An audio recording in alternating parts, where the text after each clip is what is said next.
வணக்கம். நம்ம எல்லாருமே ஆசைப்படுற ஒரு விஷயம் டிசிப்ளின், அதாவது ஒழுக்கம்.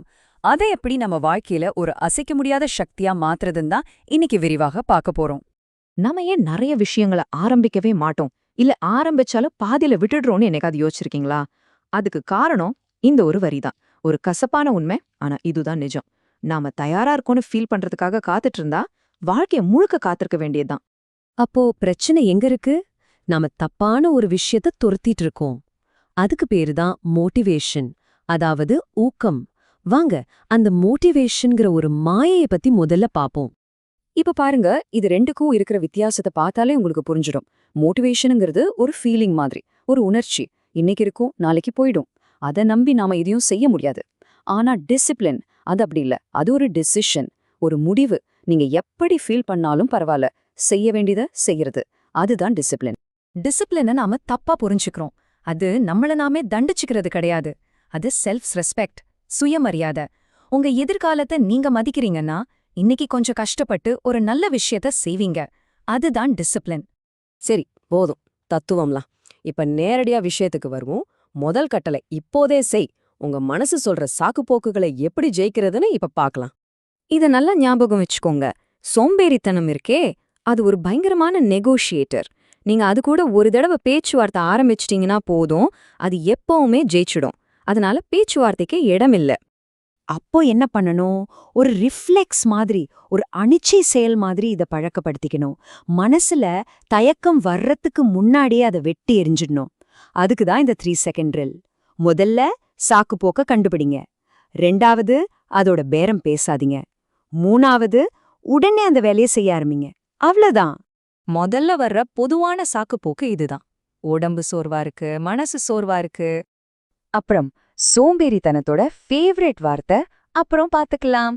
அந்த அப்புறம் எப்பவுமே வராது. கடைசியா ஒரு நாள் தானே, என்ன ஆயிட போகுதுன்னு நம்மள நாமே ஏமாத்திக்குவோம். ஆனா இந்த சின்ன சின்ன விட்டுக் தான் ஒரு பெரிய தோல்விக்கு ஆரம்பம். இந்த எல்லாத்துக்கும் உங்க பதில் ஒன்னே ஒண்ணுதான். ஒரே வார்த்தை தான். மறுப்பு. நோ. எந்த விவாதமும் கிடையாது. இதுதான் உங்க மனசுக்கு நீங்க கொடுக்கிற ஒரே கட்டளை. சரி, இப்படி சாக்குப்போக்குகளை மறுக்கிறது முதல் படி. அடுத்தது இன்னொரு படி மேல போய் நம்ம மூளையோட புரோகிராமிங்கே மாத்துறது எப்படின்னு பார்க்கலாம். அப்போதான் ஒரு நிரந்தரமான மாற்றம் வரும்.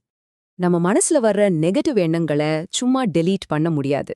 அதுக்கு பதிலா அதை ஒரு பாசிட்டிவ் கமாண்டா மாத்தணும். என்னால முடியாதுன்னு மனசு சொல்லுச்சா, உடனே நான் ஸ்டெப் எடுத்து வைக்கிறேன்னு நீங்க சொல்லணும். எனக்கு செய்ய தோணலன்னு தோணுதா, ஃபீலிங்க பத்தி கவலையே இல்ல, நான் செய்ய போறேன்னு உங்க மனசுக்கு கட்டளை போடுங்க. சரி, இந்த புதிய குரலை எப்படி நம்ம மனசுல பதிய வைக்கிறது? ஒரே வழிதான். ரெப்பிட்டிஷன், திரும்ப திரும்ப செய்யறது. இது மெதுவா போற மாதிரி தோணலாம், ஆனா மாற்றத்துக்கான வேகமான வழி இது ஒண்ணுதான். இந்த மாற்றத்தை பாருங்களேன். முதல் நாள் நீங்க உங்களை கட்டாயப்படுத்தி ஒரு விஷயத்த செய்றீங்க. 30 நாள் அதையே செஞ்சா அது ஒரு பழக்கமா, ஒரு ருட்டீனா மாறிடுது. 90 நாள் கழிச்சு அதுவே உங்க ஐடென்டிட்டி, உங்க அடையாளமா மாறிடுது. நீங்க டிசிப்ளினா இருக்க முயற்சி பண்றேன்னு சொல்ல மாட்டீங்க. நான் ஒரு டிசிப்ளின்ட் பர்சன்னு சொல்வீங்க. சரி, இப்ப நம்ம கடைசி பகுதிக்கு வந்தாச்சு. டிசிப்ளின ஒரு போராட்டமா பார்க்காம நம்ம வாழ்க்கையோட ஒரு இயல்பான பகுதியா எப்படி மாத்துறது? அதாவது மனசு போன போக்குல வாழாம ஒரு திட்டத்தோட வாழ்றது. இதை நல்லா புரிஞ்சுக்கணும். கம்ஃபர்ட், அதாவது வசதி, நம்ம முன்னேற்றத்தோட பெரிய எதிரி. பிரஷர், அதாவது அழுத்தம் தான் நம்மள வளர வைக்கும். ஆனா யாரோ வந்து நம்ம மேல பிரஷர் போடுவாங்கன்னு காத்திருக்க கூடாது. நாமளே நமக்கு அந்த அழுத்தத்தை உருவாக்கிக்கணும். அந்த அழுத்தத்தை உருவாக்குறதுக்கு இதோ சில வழிகள். முதல்ல உங்க கோல்ஸ பத்தி மத்தவங்க கிட்ட சொல்லுங்க. அப்போ அவங்களுக்கு பதில் சொல்லணுமேங்கிற ஒரு பொறுப்பு வரும்.